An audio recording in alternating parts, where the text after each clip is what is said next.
Okay, and welcome back to the Rebuke. I've got something a little bit different for you this week. If the Holy Spirit likes it, then I'll put it to air. So listen, I was at a sermon this week and we had a guest preacher, and the preacher was really good. He was over from LA, he was a South African guy, and it was fantastic actually. I really enjoyed the sermon and I enjoyed everything that he had to say.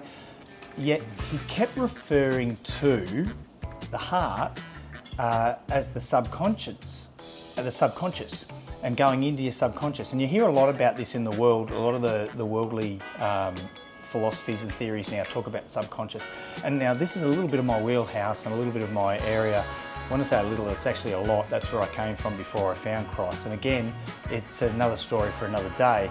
Yet I do know a lot about this subject, and I actually know a little bit more about the consciousness fields and realms. Now, without getting too far into it or getting too much involved in all of that, at the end result, if you were really consciousness about something, so conscious is being aware of something like, oh, I'm conscious that somebody's standing over there, or I'm conscious that if I leave the milk out, it'll go off. That's being conscious of something or aware of something. But consciousness is another thing where it's an ever-expanding principle. It leads to truth. If it's really consciousness, it will lead to truth. And we know in the Bible that truth is actually Jesus Christ, because he says, I am the way, the truth, and the life. And no man comes to Christ except through me. So we spoke a little bit about that last week, I should say. I was going to say yesterday. Last week, when we were talking about what happens when you become born again and receive Christ. That the truth is what happens, and that's what wakes you up, and the truth is what will set you free. It says the truth, and the truth is Jesus, who is also the Word, which we know from in the beginning was the Word, and the Word was with God, and the Word was God. And the Word also, he became flesh and he dwelt amongst us, being the man Jesus Christ that we know was a real figure that really lived. Now, this preacher was talking about these truths, and they're real truths. And he was talking about the heart, because in the Bible it talks about, what comes out of a man's heart is his truth. So if you plant corruption in there, and you plant corruptible seed in this soft medium. I've got a horticultural background, and when you plant seeds in a medium, if it's the right medium and the right conditions for growth, it will bring forth the results, which in the Bible we talk about fruits. So he's talking about your heart, what you're planting in it. So to a degree, when you're talking about your subconsciousness, the subconscious can receive anything at all. So it receives everything that's coming in. So when people are doing hypnotherapy or any of that sort of stuff, they might say a word that triggers your mind to take attention. So you personally are not taking any attention of it, or not putting any attention on it, but your subconscious is always listening. So that's the same reason why somebody in a deep hypnosis state can recall things that their mind doesn't remember. So they can recall parts of quite often in a traumatic incident or an accident or something like that, they'll go to the subconscious, because the subconscious it's sort of just like a recording device that just keeps a hold of everything. So where he's relating this to the heart, it's all, he's saying that's all going in there. So know that in Christianity, or when you find Christ, you find out that you have a body, which is this thing, and we talked a bit about this last week, a soul, which is connected to your brain and your thinking, and a spirit. And now the spirit is born into corruption. It's born of one of those seeds that we're talking about. And what we want to do is go from a corruptible seed to an everlasting seed. And how we go to an everlasting seed is we go through being reborn into the kingdom of God. And God says that that's how you get to be with him. And you can only get that seed through understanding what Jesus did for us, and that he was that ultimate sacrifice, and that he took away all all of the sins of the world. He was the lamb that was slain as the sacrifice. So that again, there's another story for another day. But the moral and the main purpose of the story was that all of the Israelites' sacrifices and all the things they were doing, they could never please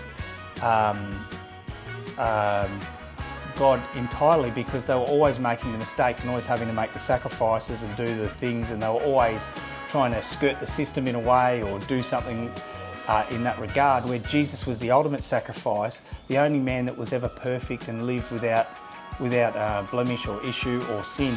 So he actually was without spot or wrinkle. He was actually perfect in all of his ways, and so that's why he could go and become that sacrifice for us and take everything that should have been on us, everything. So as soon as we were born into that sin, and it all went back to that original story in the garden. The original happening, the first happening, is what caused all this now. So this rebuke today, a friendly rebuke I should say, is more about maybe him misapplying and misidentifying what the heart is. So it says in the Bible that we have to plant good seed into the heart. So you want to put it into your conscience and your consciousness, which is an ongoing, which would eventually become the truth, and we know that the truth, all truth, real truth, is Jesus. You know, not this stuff that people talk about now. This is my truth, and this is your truth. It's like there's only one truth. There's my truth, there's your truth, but there's only the truth, and the truth will always set you free. The truth will always come to the surface. The truth will always be the truth. You can't have anything other than that. So this is a great actual thing for today, because we've got all this stuff about misinformation and disinformation and all of this sort of stuff, but truth is truth. You cannot, you can't change it. And this is what we're trying to do a lot in the world today, is to change the truth. And if you're finding that, that's when you start looking in the Bible, you realise that it's full of truths, and it's full of things that, and it comes to you, God uses it in strange ways. He uses the strange things and the peculiar things to actually bring forth the truth, because that we're a peculiar people, as in we're all a little bit different, we're all a little bit strange, we're all a bit whatever. But here's the counter. But he's going to use that because he loves us, and he knows us, and he knows you, and he wants to know you, and he wants to, what they say, tabernacle with you. He wants to make you his new tent, his new temple. He wants to come in and live in you, and that's what happens if you accept him and bring him in and all that. So I could go more about this topic, but it's just a quick one today, just to say, listen, your conscience and your subconscious is not your heart. But let's see how this goes, and we'll get back to you next time on the flip side. And if you don't know Jesus, ask him now to come into your life. Be truly repentant that you know you're not good enough, that none of us are, that we're all sinners, that we've all made mistakes, that we've all missed the mark to some degree. We've all stuffed up. So say, Jesus, come into my life, wash me clean, make me new. I know I'm a sinner. I know I did wrong. I know that you were the only one that could do it, that did do it. And I do believe that story. I do believe that it's not just a story. I believe that you really came and you died for me. And now bring me to everlasting life and wash me clean and watch me go from here. So if you've done that, believe it, rejoice, keep looking to bettering yourself, and look into the New Testament. Start with the Gospel of John and move on from there. All the New Testament stuff, read all of that. When I said the other week, about the Old Testament can be a bit heavy, it's actually the Old Testament's really good. Maybe read Genesis and the original stories, then go back to the New Testament, read the Proverbs and Psalms. Maybe they've really got some great wisdom and great in them. And then when you're ready, you can start reading some of the Old Testament stuff. But we're not under the old law anymore. From what Jesus did, he brought all new. But the Old Testament conceals everything that was going to happen in the New Testament, and the New Testament reveals everything that was written about Jesus in the Old Testament, about what happened in the New Testament, or what happened in his time and his life during that ministry. So, and now on, because it still is his ministry, because he didn't die. He's the only one. Buddha died, Muhammad died, everyone else died. Jesus never died. He lived, and he still lives. And hopefully now he lives in you. And if you've got any questions, reach out. All right, I look forward to seeing you next time. And thanks very much for this quick episode of the Rebuke. Thanks.